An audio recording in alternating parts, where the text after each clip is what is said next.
Hello ಸ್ನೇಹಿತರೆ, ಎಲ್ಲರಿಗೂ ನನ್ನ ಚಾನಲ್ಗೆ ಸ್ವಾಗತ. ಸರ್ಕಾರ ಕೊಟ್ಟ 5 ಗ್ಯಾರಂಟಿಗಳಲ್ಲಿ ಪ್ರಮುಖವಾದ ಗೃಹಲಕ್ಷ್ಮಿ ಯೋಜನೆ ಹಣ ಬಂದಿಲ್ಲ ಅಂತ ಮಹಿಳೆಯರೆಲ್ಲ ರುಚಿಗೆದ್ದಿದ್ದಾರೆ. ಈ ಹಣ ಬಂದಿಲ್ಲ ಅನ್ನೋದಕ್ಕೆ ಕಾರಣಗಳು ಹುಡುಕ್ತಾ ಇದ್ದಾರೆ. ಇತ್ತೀಚೆಗೆ ನಡೆದ ಚುನಾವಣೆಯಲ್ಲಿ ನಮ್ಮ ರಾಜ್ಯದಲ್ಲಿ ಕಡಿಮೆ ಸೀಟುಗಳನ್ನು ಗೆದ್ದಿರುವ ಕಾಂಗ್ರೆಸ್ ಸರ್ಕಾರ ನಾವು ಗ್ಯಾರಂಟಿ ಸೌಲಭ್ಯಗಳನ್ನು ಕೊಟ್ಟರೂ ಜನ ನಮ್ಮನ್ನು ಆಯ್ಕೆ ಮಾಡಿಲ್ಲ, ಮತ್ತೆ ಯಾಕೆ ನಾವು ಈ ಸೌಲಭ್ಯಗಳನ್ನು ಕೊಡಬೇಕು ಅಂತ ಕೆಲವೊಂದು ಶಾಸಕರು ಅಭಿಪ್ರಾಯ ವ್ಯಕ್ತಪಡಿಸಿದ್ದರು. ಅದಕ್ಕೆ ಜನ ತಕ್ಕ ಉತ್ತರವನ್ನೇ ಕೊಟ್ಟಿದ್ದಾರೆ. ನೀವು ಕೊಟ್ಟ ಗ್ಯಾರಂಟಿಗಳು ಕೇಂದ್ರದಲ್ಲಿ ನಡೆದ ಚುನಾವಣೆಗೆ ಅಲ್ಲ, ರಾಜ್ಯದಲ್ಲಿ ನಡೆದ ಚುನಾವಣೆಗೆ. ಆಗ ನಿಮ್ಮನ್ನ ನಾವು ಗೆಲ್ಲಿಸಿದ್ದೀವಿ. ಕೊಟ್ಟ ಮಾತಿನಂತೆ ಜನರಿಗೆ ನೀವು ಗ್ಯಾರಂಟಿಗಳನ್ನು ಕೊಡಲೇಬೇಕು ಅನ್ನೋದು ಜನರ ಅನಿಸಿಕೆ. ಚುನಾವಣೆ ನಂತರ ಸರ್ಕಾರ 10 ಮತ್ತು 11 ಕಂತಿನ ಹಣ ನಮ್ಮ ಗೃಹಲಕ್ಷ್ಮಿಯರಿಗೆ ಹಾಕಿಲ್ವೋ ಆಗ ಪ್ರತಿಪಕ್ಷಗಳ ನಾಯಕರಿಂದಾನೂ ಟೀಕೆಗಳು ವ್ಯಕ್ತವಾಗ್ತಾ ಇದೆ. ಗ್ಯಾರಂಟಿಗಳನ್ನು ಕೊಟ್ಟು ಸರ್ಕಾರ ಖಜಾನೆ ಖಾಲಿ ಮಾಡಿದ್ದಾರೆ. ಹೇಗೆ ಸರ್ಕಾರ ಗ್ಯಾರಂಟಿ ಯೋಜನೆಗಳಿಗೆ ದುಡ್ಡು ಹಾಕುತ್ತೆ ಅನ್ನೋದು ಪ್ರತಿಪಕ್ಷಗಳ ಪ್ರಶ್ನೆ ಆಗಿದೆ. ಹಾಗಾದರೆ ಜನರು ಕೇಳೋ ಪ್ರಶ್ನೆ ಇದು: ಮೇ ತಿಂಗಳ ನಂತರ ಹಣ ಕೊಡಲು ಸರ್ಕಾರದ ಹತ್ರ ಹಣವಿಲ್ವಾ? ಇದುವರೆಗೂ 1.23 ಕೋಟಿ ಗೃಹಲಕ್ಷ್ಮಿಯರಿಂದ ಅರ್ಜಿ ಸಲ್ಲಿಕೆಯಾಗಿದೆ. ಇದರಲ್ಲಿ 1.20 ಕೋಟಿ ಗೃಹಲಕ್ಷ್ಮಿಯರಿಗೆ ಹಣ ವಿತರಣೆ ಆಗಿದೆ. ಇನ್ನು ಕೆಲ ಮಹಿಳೆಯರು ಅರ್ಜಿ ಸಲ್ಲಿಸಿ 10 ತಿಂಗಳಾದರೂ ನಮಗೆ ಗೃಹಲಕ್ಷ್ಮಿ ಹಣ ಬಂದಿಲ್ಲ ಯಾಕೆ ಅಂತ ಕೇಳ್ತಾ ಇದ್ದಾರೆ. ನೀವು ದಾಖಲಾತಿಗಳಲ್ಲಿ ಬರೆದ ಫೋನ್ ನಂಬರ್ ಮತ್ತು ಬ್ಯಾಂಕು ಖಾತೆಗಳಲ್ಲಿ ಕೊಟ್ಟಿರೋ ಫೋನ್ ನಂಬರ್ ಒಂದೇ ಇರಬೇಕಾಗುತ್ತೆ. ಅದನ್ನು ಒಮ್ಮೆ ಚೆಕ್ ಮಾಡಿಕೊಳ್ಳಿ. ಚುನಾವಣೆ ಇರೋದರಿಂದ ಮೇ ತಿಂಗಳಲ್ಲಿ ಹಣ ಹಾಕಲಾಗಿದೆ.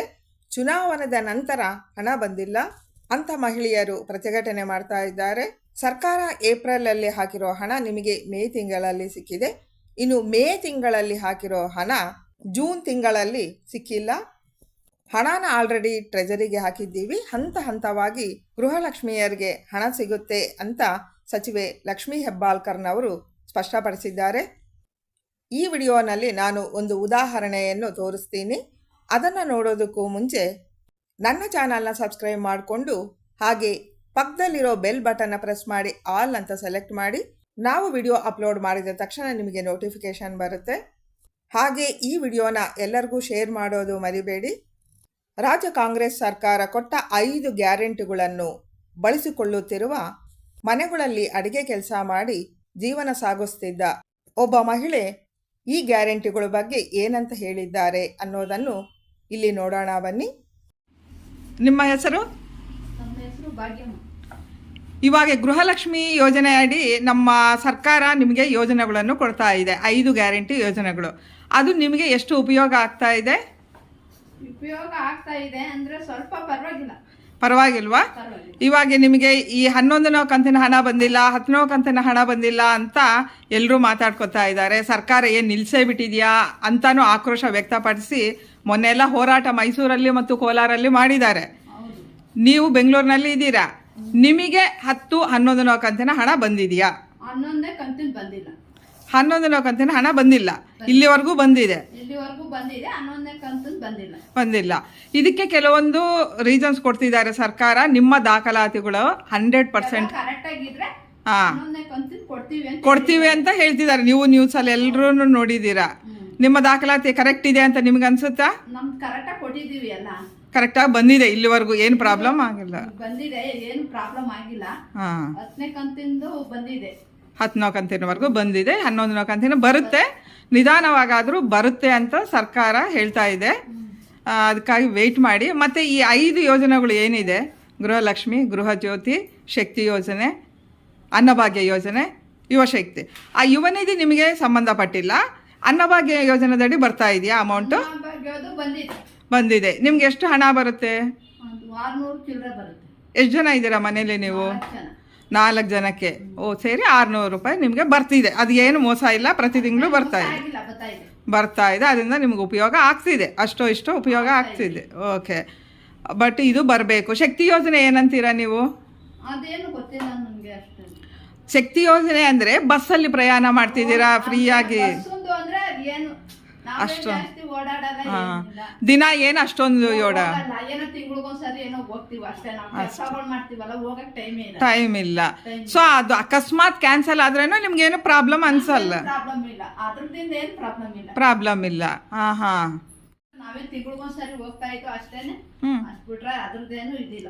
ಅದ್ರ ಶಕ್ತಿ ಯೋಜನೆ ಬಗ್ಗೆ ನಿಮ್ಗೆ ಅಷ್ಟಿಲ್ಲ. ಬಟ್ ಈ 2 ಗೃಹಲಕ್ಷ್ಮಿ ಮತ್ತು ಅನ್ನಭಾಗ್ಯ ಯೋಜನೆಯಿಂದ ಉಪಯೋಗ ಆಗ್ತಿದೆ. ಹಾ, ನೋಡೋಣ ನಮ್ಮ ಸರ್ಕಾರ ಏನಂತ ಡಿಸೈಡ್ ಮಾಡುತ್ತೆ. ಈ 11ನೇ ಕಂತಿನ ಎಲ್ಲರಿಗೂ ಸೇರೋ ಥರ ಮಾಡುತ್ತಾ, ಏನು ಮಾಡುತ್ತೆ ಅಂತ ನೋಡೋಣ. ಖಂಡಿತ ಕೊಡ್ತಾರೆ ಅನ್ನೋ ಭರವಸೆ ಇದೆ. ಇವಾಗ ಕರ್ನಾಟಕ ಸರ್ಕಾರ ಏನು ಹೇಳ್ತಾ ಇದೆ ಅಂದರೆ, ನಂಬಿಕೆ ಇಟ್ಕೊಳ್ಳಿ. 5 ವರ್ಷ ನಾವು ಇರೋವರೆಗೂ ಕಾಂಗ್ರೆಸ್ ಸರ್ಕಾರ, ಲಕ್ಷ್ಮೀ ಹೆಬ್ಬಾಳ್ಕರ್ನವರು, ಸಿದ್ದರಾಮಯ್ಯ ಅವರು ಹೇಳಿದ್ದಾರೆ. ನಮ್ಮ CM ಆದ ಸಿದ್ದರಾಮಯ್ಯನವರು, ಇವರು ಲಕ್ಷ್ಮೀ ಹೆಬ್ಬಾಳ್ಕರ್ ಸಚಿವೆ ಆಗಿರುವಂತಹ ಅವರು ಹೇಳಿದ್ದಾರೆ. ಕಾದು ನೋಡೋಣ, ಖಂಡಿತ ಬರುತ್ತೆ ಅಂತ ನಂಬಿಕೆ ಇಡೋಣ. ಕರೆಕ್ಟ್. ಹಾಗೇ ಇರಿ. ನಿಮಗೂ ಹಣ ಬಂದ ತಕ್ಷಣ ನಮಗೆ ತಿಳಿಸಿ, ವಿತ್ ಪ್ರೂಫ್ ಸಮೇತ ನಿಮ್ಮ ಬ್ಯಾಂಕಿಗೆ ಬಂದಿರೋದನ್ನು. Thank you. ಧನ್ಯವಾದಗಳು ನಿಮಗೆ. ಗ್ಯಾರಂಟಿ ಯೋಜನೆಗಳ ಉಪಯೋಗ ಪಡ್ಕೊಳ್ತಾ ಇರೋ ಮಹಿಳೆ ಮಾತು ಇದಾಗಿತ್ತು ಸ್ನೇಹಿತರೆ. ಗೃಹಲಕ್ಷ್ಮಿ ಯೋಜನೆಯಿಂದ ಸ್ವಲ್ಪ ಉಪಯೋಗವಾಗ್ತಿದೆ, ಅದನ್ನು ನಿಲ್ಲಿಸಿದರೆ ನಮಗೆ ಕಷ್ಟ ಆಗುತ್ತೆ ಅನ್ನೋ ಮಾತನ್ನು ಆ ಮಹಿಳೆ ಹೇಳಿದ್ದಾರೆ. ಇನ್ನು ನಮ್ಮ ಪ್ರತಿಪಕ್ಷಗಳು ಕಾಂಗ್ರೆಸ್ ಸರ್ಕಾರ SC ST ರಾಜ್ಯದ ಅಭಿವೃದ್ಧಿಗೆ ಅಂತ ಇಟ್ಟ ಹಣವನ್ನು ಈ ಯೋಜನೆಯೊಳಗೆ ಬಳಸ್ಕೊತಾ ಇದೆ ಅನ್ನೋ ಆರೋಪವನ್ನು ಮಾಡಿದ್ದಾರೆ. ಆ ದುಡ್ಡನ್ನು ನಾವು ಬಳಸಿಕೊಂಡರೂ SC ST ಅವರಿಗೆ ಪ್ರಮುಖ ಆದ್ಯತೆ ನೀಡಿ ಹಣವನ್ನು ಹಾಕಿದ್ದೀವಿ, ಅವರ ಅಭಿವೃದ್ಧಿಗೆ ಖರ್ಚು ಮಾಡ್ತಾ ಇದ್ದೀವಿ. ಗೃಹಲಕ್ಷ್ಮಿ ಹಣ ಎಲ್ಲರಿಗೂ ತಲುಪುತ್ತೆ ಅಂತ ಸಚಿವೆ ಲಕ್ಷ್ಮೀ ಹೆಬ್ಬಾಳ್ಕರ್ನವರು ಹೇಳಿದ್ದಾರೆ. ಜುಲೈನಲ್ಲಿ 12ನೇ ಕಂತಿನ ಹಣ ಬರಬೇಕಾಗಿತ್ತು. 11ನೇ ಕಂತಿನ ಹಣನೇ ಇನ್ನೂ ಬಂದಿಲ್ಲ. ಜುಲೈ 15ರ ಒಳಗಡೆ ಹಣ ಎಲ್ಲರಿಗೂ ಸೇರುತ್ತೆ ಅಂತ ಸಚಿವೆ ಹೇಳಿದ್ದಾರೆ. ಆ ರೀತಿಯೇ ಆದ ಪಕ್ಷದಲ್ಲಿ 12ನೇ ಕಂತಿನ ಹಣ ಆಗಸ್ಟಲ್ಲಿ ಬರಬಹುದು. ಅಂದರೆ 1 ತಿಂಗಳು ಡಿಲೇ ಆಗ್ತಾ ಹೋಗುತ್ತೆ. 2 ತಿಂಗಳದು ಸೇರಿಸಿ ಒಟ್ಟು 4,000 ರೂಪಾಯಿ ಹಾಕ್ತೀವಿ ಅಂತಲೂ ಹೇಳ್ತಿದ್ದಾರೆ. ಗೃಹಲಕ್ಷ್ಮಿಯರು ಎಲ್ಲರೂ ಕಾದು ನೋಡೋಣ. ನಿಮಗೆ ಹಣ ಬಂದಿದೆಯಾ ಇಲ್ವಾ ಅನ್ನೋದು ದಯವಿಟ್ಟು ಕಮೆಂಟಲ್ಲಿ ತಿಳಿಸೋದು ಮರಿಬೇಡಿ. ಧನ್ಯವಾದಗಳು ಸ್ನೇಹಿತರೆ.